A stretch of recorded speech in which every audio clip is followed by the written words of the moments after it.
Siddharth ITI द्वारा चलाए जा रहे ऑनलाइन क्लास में मैं शिव सर एक बार फिर से आप लोगों का बहुत बहुत स्वागत करता हूं अपने YouTube channel gain knowledge technical में। मैं आज ऑक्सी एसिटिलीन गैस वेल्डिंग में कुछ इम्पोर्टेंट टॉपिक जैसे बैकफायर और फ्लैशबैक के बारे में बताने जा रहा हूं कि बैकफायर है क्या और फ्लैशबैक है क्या। साथ ही साथ मैं इसके पिक्चर भी आपके स्क्रीन पर दिखाऊंगा कि किस तरह के जो है आपका बैकफायर में आग जलता है और किस तरह जो है फ्लैशबैक में जलता है। तो चलिए शुरू करते हैं और आते हैं अपने टॉपिक पे।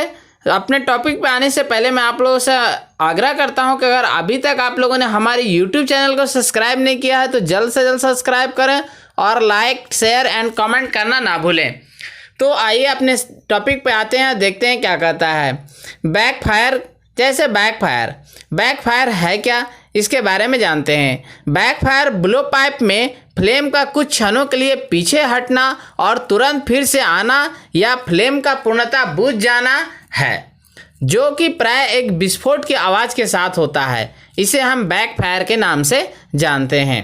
अब जानते हैं कि बैकफायर होता क्यों है, क्या कारण है जिसके कारण जो है बैकफायर होती है, तो इसके बारे में जानते हैं। तो देखिए, बैकफायर होने के निम्नलिखित कारण होते हैं। पहला कारण है कि प्रयोग होने वाले टिप के लिए आवश्यक प्रेशर से कम प्रेशर, अर्थात कि जिस प्रेशर से हमारा गैस रिलीज होना चाहिए और जो उसमें टिप लगा हुआ है, नोजल टिप, वो अगर मेरा कम साइज का है और ये गैस का प्रेशर अधिक है तो फिर क्या है कि बैकफायर होने की संभावना अधिक रहती है। दूसरा है टिप का कार्य के साथ स्पर्श करना, मतलब अगर हमारा जो टिप है वो जो है वर्क के साथ कांटेक्ट में आ रहा है तो बैकफायर होने की संभावना रहती है। नेक्स्ट हमारा कारण है टिप का अत्यधिक गर्म होना।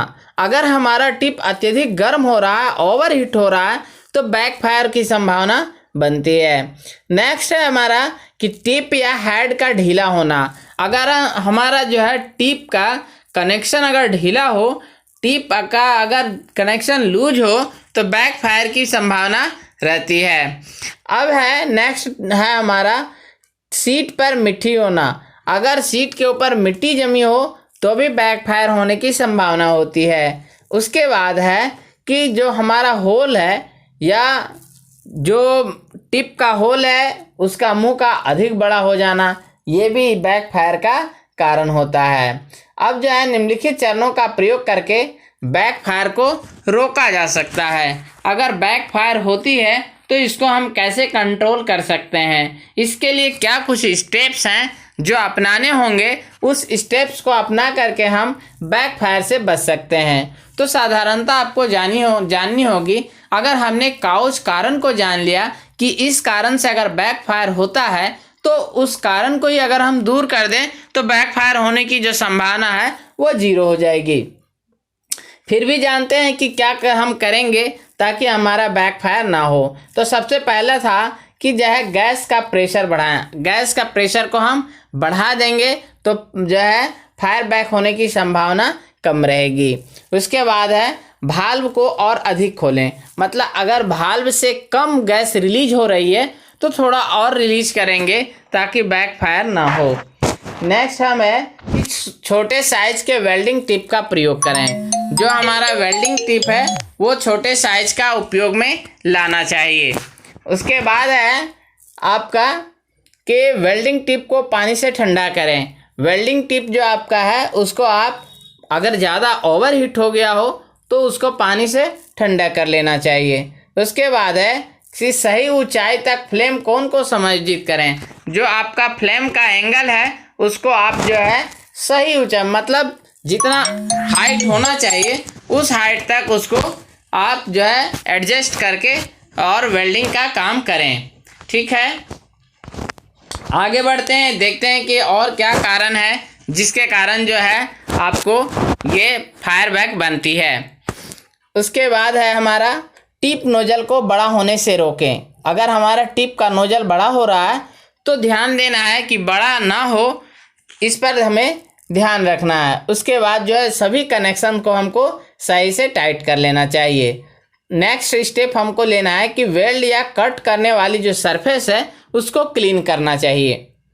अब है कि फ्लैशबैक और वेल्डिंग फ्लेम का जो खतरनाक ये हाश होता है वो खतरनाक होता है, जो कि हौज के बीच ब्लो पाइप की बॉडी के पीछे होता है, साथ में विस्फोट भी हो जाता है। ऐसा होने पर नीडल वाल्व को तुरंत बंद कर देना चाहिए। जब फ्लैशबैक होता है तो यह समझ लेना चाहिए कि टॉर्च या उसे जो है ऑपरेट करने की विधि में ज़रूर कुछ गलती हो रही है। ऐसी परिस्थितियों में हमको सही जांच करनी चाहिए और टॉर्च को दोबारा प्रयुक्त करने से पहले इसका कारण जान लेना चाहिए कि किस कारण से हमारा बैकफायर या फ्लैशबैक हो रहा है।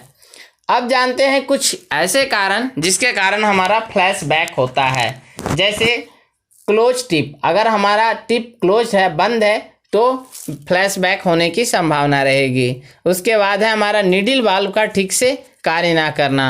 अगर हमारा नीडल वाल्व भी ठीक से काम नहीं कर रहा है तो भी जो है फ्लैशबैक होने की संभावना रहेगी। नेक्स्ट है हमारा एसिटिलीन या ऑक्सीजन का प्रेशर सही ना होना। अगर हमारा एसिटिलीन या ऑक्सीजन का प्रेशर सही नहीं है तो भी जो है फ्लैशबैक होने की संभावना रहती है। अब हम जानते हैं कुछ की असामान्य फ्लेम के कारण, मतलब फ्लेम का कट ऑफ होना, ये किस कारण से होता है।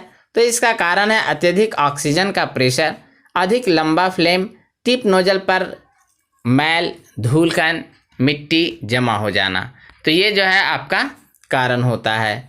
अब है एक्सप्लोजन ऑफ जो है इग्निशन, मतलब प्रज्वलन पर विस्फोट होना। कभी कभी देखते हैं कि जैसे ही मान लिया आग जलाए हाँ और वहाँ पे एक्सपोज हो जाता है, विस्फोट कर जाता है। तो इसका क्या कारण है? इसका कारण है कि जो हमारा मिक्सचर गैस का पूर्णतः निकल जाना, उसके बाद है अत्यधिक ऑक्सीजन का प्रेशर, और कारण है एसिटिलीन की अपर्याप्त सप्लाई और बढ़ा हुआ विकृत टिप नोजल। तो इस कारण से भी जो है हमारा एक्सप्लोजन एट इग्निशन होता है। उसके बाद होता है shutting off the torch. Torch का प्रवाह रोकना।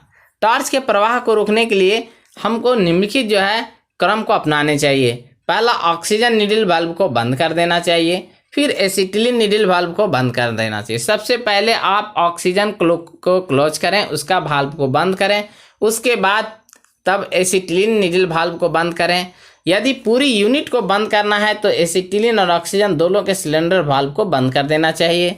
उसके बाद नीडल वाल्व को तब तक ऑपरेट करना चाहिए जब तक कि लाइन पूरी तरह से खाली ना हो जाए।